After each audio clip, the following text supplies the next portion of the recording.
ஒரு வார்த்தை சொன்னா இந்த காட்சியை பார்க்கறதுக்கு சில பேர் செத்து வைகுண்டம் போறான், சில பேர் காற்றுல போய் உட்கார்ந்து தவம் பண்றான், சில பேர் நெருப்புல நிற்கிறான்.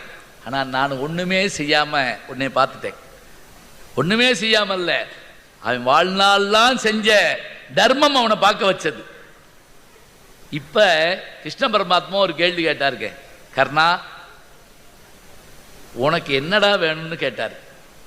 நல்லா கவனிங்க, வாங்க வந்தவர் உனக்கு என்ன வேணும்னு கேட்குறார். அவன் சொன்னா, இந்த பிறவியில் மட்டுமில்ல, நான் எந்த பிறவி எடுத்தாலும் இல்லை என்று வருவோருக்கு இல்லை என்று சொல்லாத இதயம் நீ அருள் வேண்டும். யாராவது இல்லைன்னு வந்தா நான் இல்லைன்னு சொல்லாத இதயத்தை எனக்கு கொடு. பெரிய பெரிய பணக்காரர் சேர் போட்டு உட்கார்ந்து இருந்தாருங்க. அந்த பக்கமா ஒரு பிச்சைக்காரன் போனான், ஐயா கொஞ்சம் சோறு போடுங்க, இல்லை.